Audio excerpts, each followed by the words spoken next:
नमस्कार, आप देख रहे हैं दिल्ली बुलेटिन। राजधानी की बड़ी खबरों पर डालते हैं एक नजर। नीट परीक्षा का पेपर लीक हुआ। केंद्र सरकार ने नीट परीक्षा 2026 रद्द की।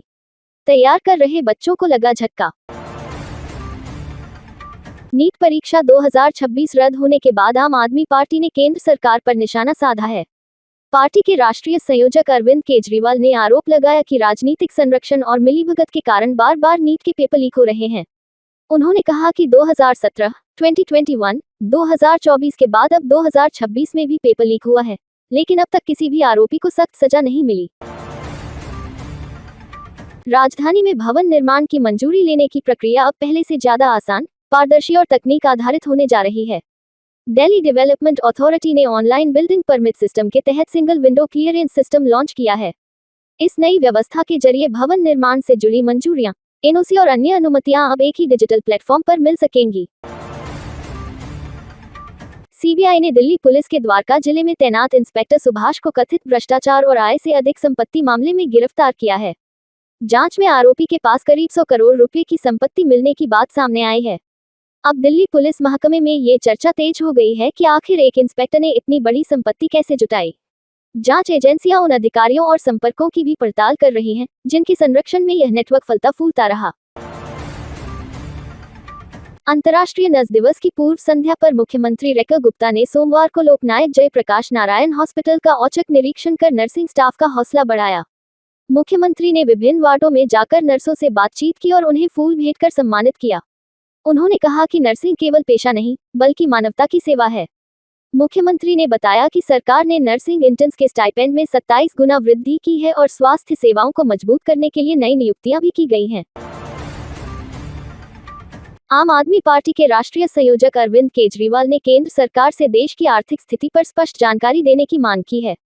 उन्होंने कहा कि प्रधानमंत्री नरेंद्र मोदी की ओर से लोगों से विदेश यात्रा कम करने, विदेशी उत्पाद न खरीदने, सोना खरीदने से बचने, पेट्रोल डीजल की खपत घटाने और घर से काम करने जैसी अपील कराना देश की अर्थव्यवस्था गंभीर दबाव में होने का खुलासा कर रही है।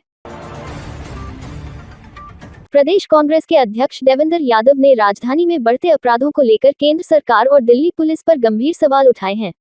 उन्होंने नेशनल क्राइम रिकॉर्ड ब्यूरो की 2024 की रिपोर्ट का हवाला देते हुए कहा कि देश के 19 महानगरों में संगीन अपराधों के मामले में दिल्ली सबसे ऊपर पहुंच चुकी है। असम में भाजपा सरकार के शपथ ग्रहण समारोह में शामिल हुई मुख्यमंत्री रेखा गुप्ता, कामाख्या टेम्पल में देश की सुख समृद्धि के लिए की पूजा अर्चना। इंडिया अफ्रीका फोरम समिट और IBCA समिट को लेकर राजधानी को चमकाने की तैयारी शुरू हो गई है। म्यूनिसिपल कॉर्पोरेशन ऑफ दिल्ली ने राजधानी के प्रमुख इलाकों में विशेष सफाई, सौंदर्यीकरण और रखरखाव अभियान शुरू करने का निर्णय लिया है। इस मामले में उसने विदेशी मेहमानों की आवाजाही वाले मार्गों, बड़े बाजारों, सार्वजनिक स्थलों और पर्यटन क्षेत्रों को प्राथमिकता में रखा है। म्यूनिसिपल कॉर्पोरेशन ऑफ दिल्ली ने 12 वार्ड समितियों के अध्यक्ष और उपाध्यक्ष पदों के चुनाव की अधिसूचना जारी कर दी है। इसके साथ ही स्थायी समिति की 6 रिक्त सीटों को भरने की प्रक्रिया भी शुरू कर दी गई है। इन चुनावों के बाद MCD की सबसे ताकतवर मानी जाने वाली स्थायी समिति के गठन का रास्ता साफ हो जाएगा। वार्ड समितियों के चुनाव 23 मई को होंगे और इन चुनाव के लिए 19 मई तक नामांकन पत्र दाखिल किए जा सकेंगे। महापौर ने नजफगढ़ जोन स्थित निर्माणाधीन कोयला बायोगैस संयंत्र का निरीक्षण कर अधिकारियों को परियोजना का काम तय समय सीमा में पूरा करने के सख्त निर्देश दिए। उन्होंने स्पष्ट कहा कि प्लांट की स्थापना और संचालन में किसी भी प्रकार की लापरवाही या अनावश्यक देरी बर्दाश्त नहीं की जाएगी। कीर्तिनगर इलाके में कुत्ते पर हमले और सुरक्षा गार्ड की पिटाई के मामले में पुलिस ने दोनों पक्षों के खिलाफ केस दर्ज किया है। आरोप है कि हमले में कुत्ते की मौत हो गई, जबकि दूसरी ओर गार्ड के साथ मारपीट की गई। घटना के बाद एक महिला द्वारा गार्ड पर हमला करने का वीडियो भी सामने आया है। पुलिस पूरे मामले की जांच में जुटी है। दिल्ली पुलिस की अपराध शाखा ने देश भर के मंदिरों में चोरी और डकैती की वारदातों को अंजाम देने वाले एक शातिर आरोपी को गिरफ्तार किया है। पुलिस के अनुसार आरोपी लंबे समय से कई राज्यों में सक्रिय था और उसे भगोड़ा बदमाश घोषित किया गया था। उसके कब्जे से भारी मात्रा में जेवरात और अन्य कीमती सामान बरामद किए गए हैं। पुलिस आरोपी से पूछताछ कर अन्य वारदातों और उसके नेटवर्क की जानकारी जुटा रही है। राजधानी दिल्ली में 13 मई को मौसम का मिजाज बदल सकता है। मौसम विभाग ने इसके मद्देनजर पहले ही येलो अलर्ट जारी कर दिया है। विभाग के अनुसार इस दौरान तेज हवाएं चलने और हल्की बारिश की संभावना बनी हुई है। अधिकतम तापमान 34 से 36 डिग्री सेल्सियस और न्यूनतम तापमान 25 से 27 डिग्री सेल्सियस के बीच रहने का अनुमान जताया गया है। मौसम में बदलाव से लोगों को गर्मी से कुछ राहत मिल सकती है।